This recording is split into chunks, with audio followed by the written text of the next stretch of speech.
एक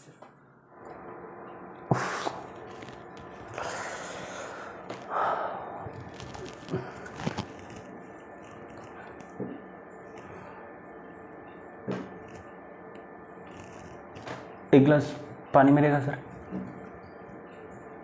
बहुत जोर की प्यास लगी है।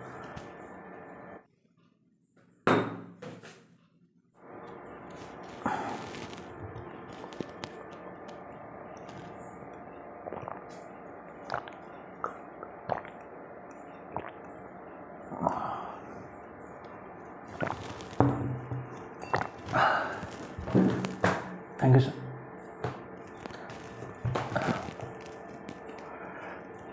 सर मैं कोई चोर नहीं हूँ सर, मैं तो बस यहाँ पे आपका इंटरव्यू लेने के लिए आया था। तो मैंने सुना है कि आप दरवाजे से किसी को अंदर नहीं आने देते, इसलिए बस बालकनी से आना पड़ा। सर ये खोलने बहुत तकलीफ हो रही है, पहली बार ऐसे बनाओ ना।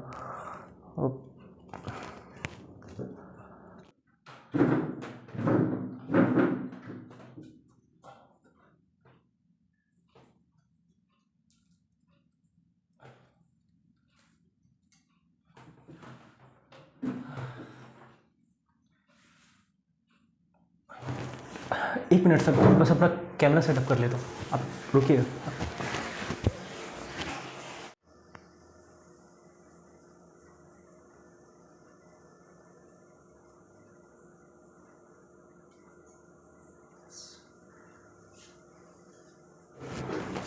तो शुरू करें सर?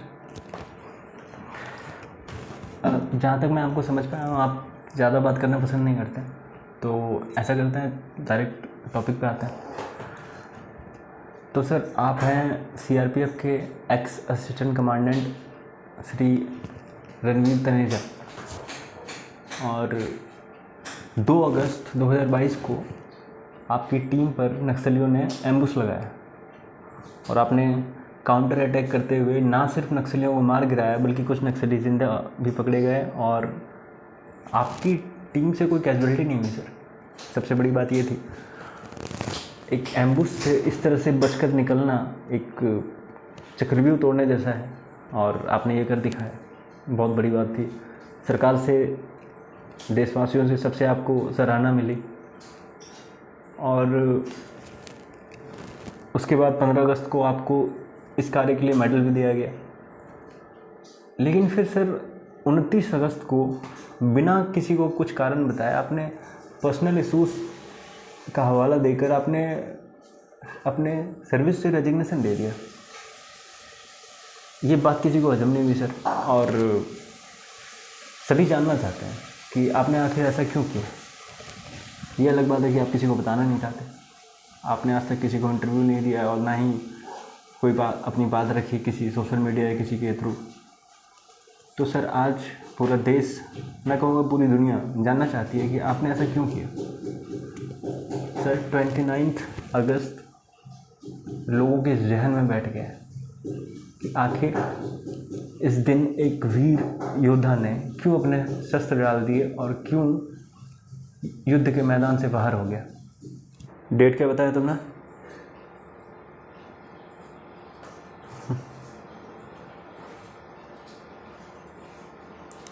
29 अगस्त।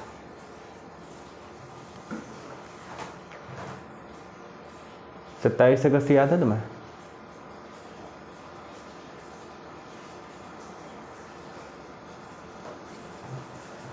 नहीं होगा, पता था। 27 अगस्त को एक छोटी सी घटना हुई थी।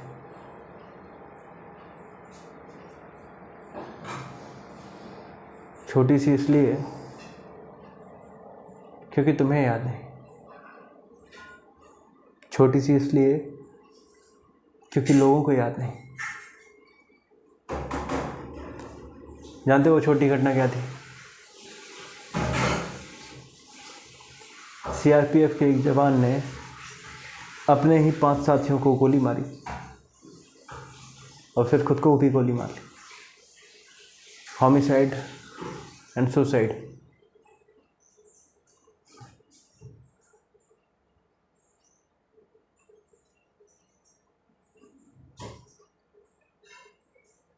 बहुत मजबूत मानता था मैं अपने आप को।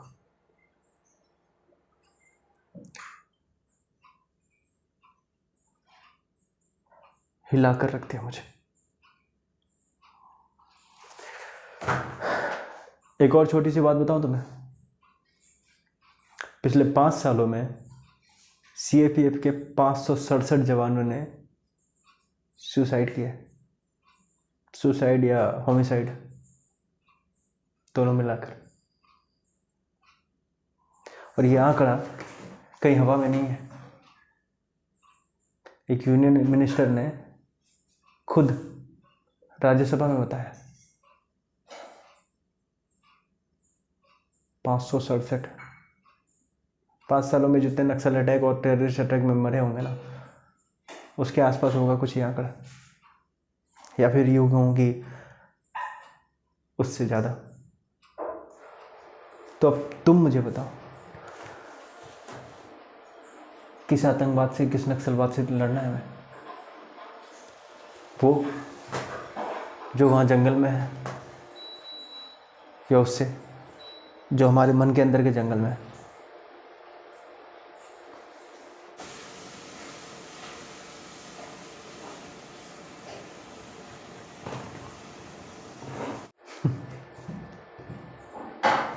बहुत सिंपल फंडा है तुम्हारा।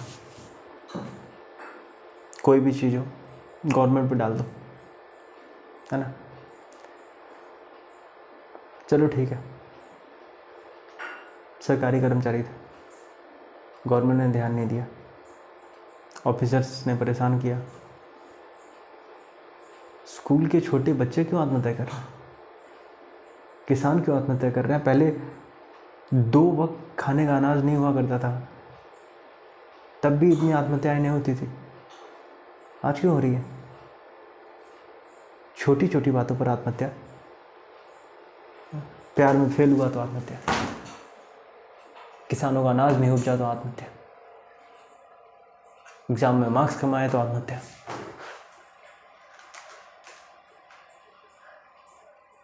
कोई भी कारण सुसाइड को जस्टिफाई नहीं कर सकता है।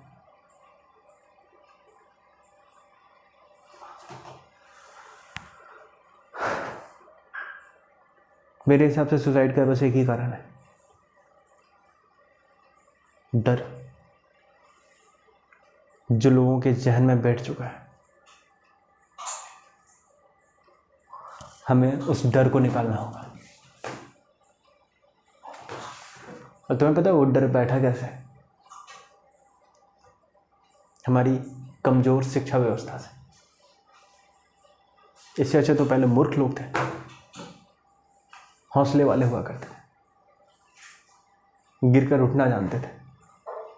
लेकिन आज की पीढ़ी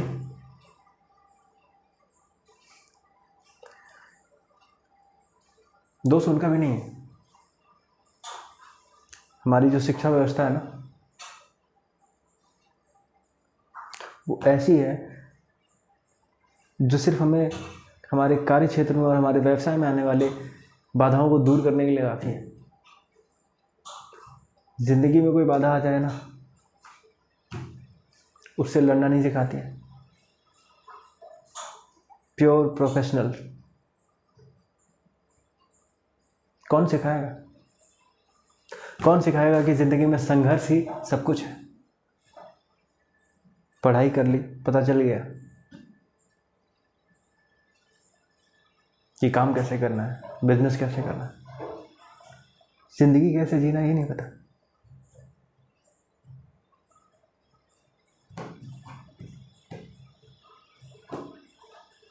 विश्वास खत्म हो गया दुनिया से।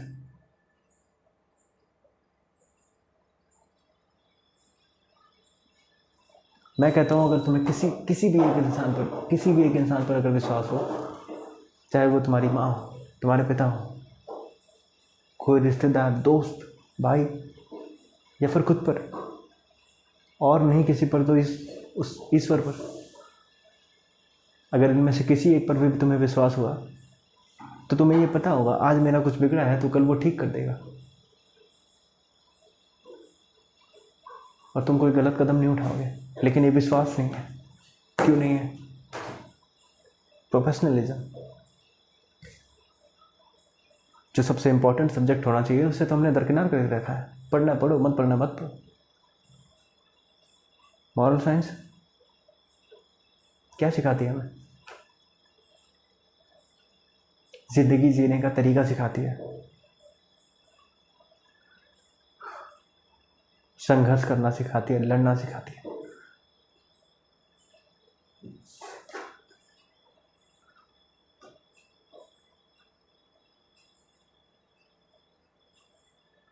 हमारा इतिहास भी है जो हमें सिखाता है ये सब, लेकिन नहीं, गौरवपूर्ण इतिहास तो पढ़ाना नहीं है, बस वो जहाँ हम हारे हैं वही पढ़ाना है।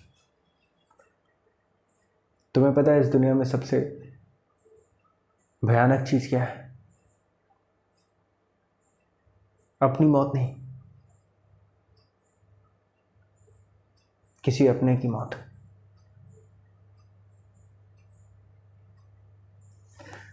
सोचकर देखो उन माओं के बारे में, दिल दहल सा उठेगा तुम्हारा।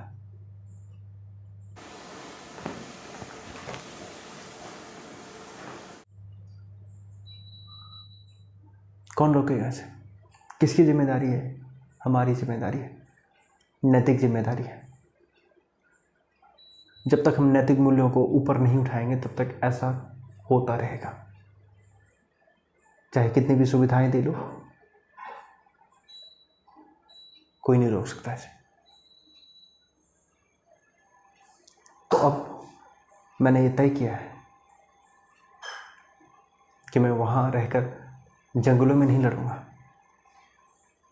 या लोगों के बीच में रहकर लोगों के मन के जंगल में घुस कर लड़ूंगा। 5, 10, 15, 20 चाहे जितने हो, युवाओं को शिक्षित करूंगा, उन्हें पढ़ाऊंगा, उन्हें बताऊंगा कि ज़िंदगी कितनी खूबसूरत होती है।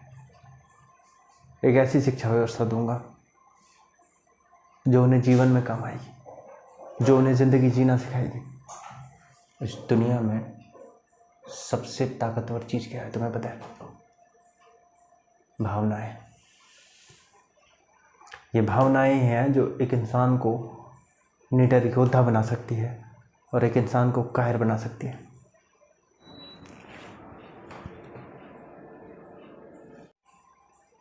कुछ बनने से पहले हमें सबसे पहले निडर बनना होगा, और जिस दिन हमने ऐसा कर लिया फिर ऐसी घटनाएं नहीं होंगी, ऐसे सुसाइड, ऐसे होमिसाइड नहीं होंगे।